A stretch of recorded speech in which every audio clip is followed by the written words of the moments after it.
अस्सलाम वालेकुम। UCP TV के साथ मैं हूं हिबा अब्दुल रज़्ज़ाक। नाज़रीन, जैसा कि आप जानते हैं कि आजकल यूनाइटेड नेशंस डेवलपमेंट प्रोग्राम में सस्टेनेबल डेवलपमेंट गोल्स पर बहुत ज़्यादा काम स्टार्ट किया हुआ है, जिसकी बिना पर हमें ये भी देखने को मिलता है कि बहुत सी यूनिवर्सिटीज़ के कोर्सेज में इसका मुतारिफ करवाया गया है।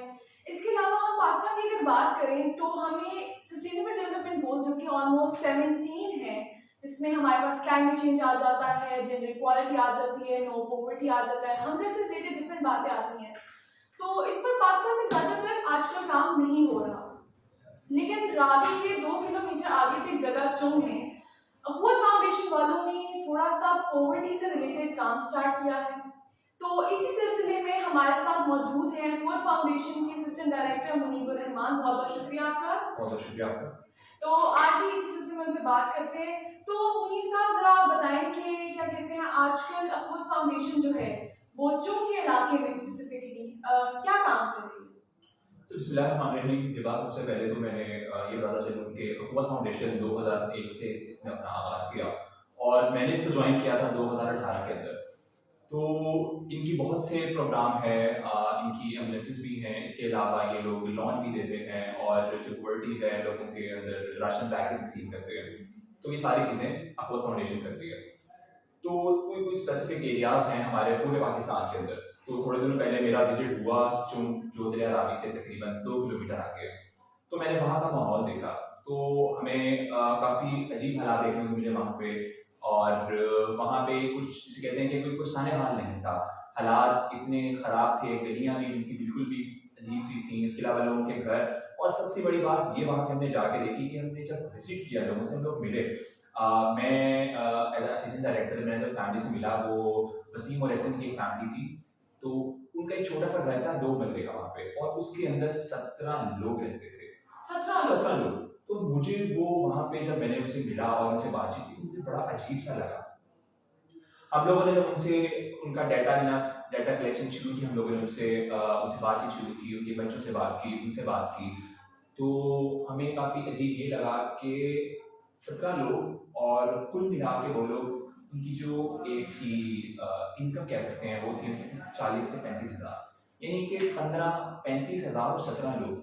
यानी कि अगर हम देखें, अखराजात हैं, बिल के अखराजात हैं, इसके अलावा यूटिलिटी बिल्स हैं हमारे पास, मेडिसिन हैं और पढ़ाई के अखराजात हैं, तो बहुत सारी चीज़ें देखी हम लोगों ने। और वहाँ पर हमने ये चीज़ देखी कि हम लोग जब वहाँ पे गए तो हमने उनसे बात की, उन्होंने कहा कि हम लोग गार्डन्स बनाते हैं, यानी कि आर्टिफिशियल जो फ्लावर्स होते हैं उसको हम लोग बनाते हैं, उससे हम लोग इनकम अपनी जनरेट करते हैं। अच्छा, आपने कहा कि वो गार्डन्स का बिजनेस कर रहे हैं, तो इस सिलसिले में उनको ऑब्वियसली जब आप कह रहे हैं कि उनकी इनकम ही इतनी नहीं कि वो सारी उनके एक्सपेंडिचर्स में चली जाती है, तो फिर आपके लिहाज से अखवत वाले जो हैं उन्होंने इस सिलसिले में उनकी क्या मदद की है? सबसे पहले तो हम लोगों ने जब फैमिली से मिले तो हम लोगों ने फैमिली का डाटा कलेक्ट किया। हम लोगों ने जो हमारे एक स्टैंडर्ड सेट था कि हम लोगों ने एक स्टैंडर्ड सेट किया हुआ कि हमें इस फैमिली को अगर ये क्राइटेरिया होगा तो हम उनको फिर ये लोन प्रोवाइड करेंगे। सबसे बड़ी बात है कि हम लोग जो शरह सूद है, जो हमारे पास सूद की शरह होती है, शरह और इंटरेस्ट रेट होता है, वो हमारा बिल्कुल भी नहीं होती है लोन के ऊपर। अगर हम लोगों ने उनको 30,000 या 40,000 उनको दिए हैं तो हम लोग उनको ये नहीं कहते कि आप लोगों ने हमें सूद या इंटरेस्ट रेट होता है उसके अंदर आपने हमें 60 रिटर्न करना है, 70 रिटर्न करना है। क्योंकि मैंने ऐसे बहुत से स्टैटिस्टिक्स देखे हैं कि बहुत से लोग जो हैं वो मतलब जाते ही नहीं है बहुत सी क्या कहते हैं फाउंडेशन के पास, क्योंकि वो इंटरेस्ट रेट पर लोन्स दे रहे हैं। तो यानी कि बहुत से लोगों को जो चुंग के इलाके की बेसिकली है उनको बहुत मदद इस चीज़ में हुई है कि आप लोग जो हैं वो उनको बगैर इंटरेस्ट के दे रहे हैं। और खाली हुकूमत के साथ साथ अगर मैं दूसरी जो हमारे पास वेलफेयर सोसाइटीज़ हैं, हम कशफ को भूल रहे हैं शायद। मैंने क्योंकि कशफ में 3 साल काम किया तो मुझे वहाँ पे बहुत अच्छा लगा, लेकिन अब अखुवत जो फाउंडेशन है वो बढ़ाया जा रहा है, तो यहाँ पे काम करने में मज़ा आ रहा है। यहाँ के जो हमारे पास उनके मेंबर्स हैं, उनकी वॉलंटियर्स जो मेंबर्स हैं, उनके साथ काम करने में बहुत मज़ा आ रहा है। और चुन इसके अलावा हम लोग जो चंडी पंचायत साइड है उन्होंने वहाँ पर बहुत काम किया, तो बहुत उनके साथ हमें अच्छा लगा। और तो चुन के इलाके के बेसिकली जो लोग हैं, आप कह रहे हैं कि आपने वहाँ पर डिफरेंट काम किए हैं, तो आप लोग लोन्स के अलावा स्मॉल बिजनेसेस में लोगों की मदद कर रहे हैं, इसके अलावा बहुत अच्छा सवाल किया कि सबसे पहले हम लोग देखते हैं कि उनकी जो ख़वातीन है, हमारे माशरे में ना ख़वातीन को अहमियत नहीं दी जाती। जी बिल्कुल भी नहीं, मेल डोमिनेटेड सोसाइटी है बिल्कुल आप सब कहते हैं। तो हमारा फोकस था कि जो घरेलू ख़वातीन है ना, उनको उसी तरीके से ना उनको हुनर सिखाया जाए। हुनर किस तरह सिखाया जाए। अब उनको सिलाई कढ़ाई का काम सिखाया जाए, अब हो सकता है वो सिलाई कढ़ाई का काम करें और स्किल के अंदर इतने प्रोफेशनल हो जाएं, इतने वो हुनर आ जाए उनको कि वो बड़े लेवल पे अपना काम या अपना स्टार्टअप शुरू करें बहुत बड़ा।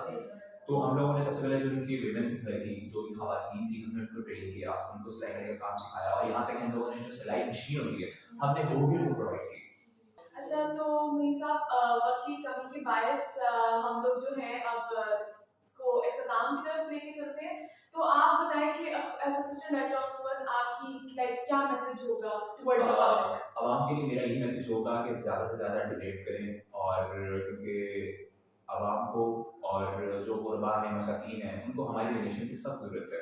और अगर हम लोग अपने महीने महीने के अंदर भी हम लोग एक स्पेसिफिक अमाउंट बना लें कि हमने अखुवत को देनी है, अखुवत को ना दें, आप किसी भी बड़े इदारे को दे दें जो ह्यूमैनिटी के लिए काम कर रहे हैं, इंसानियत के लिए काम कर रहे हैं, तो बढ़ें उसके आगे, काम करें। और जाहिर सी बात है जितना आप लोग देंगे अल्लाह के रास्ते में, अल्लाह आपको और देगा।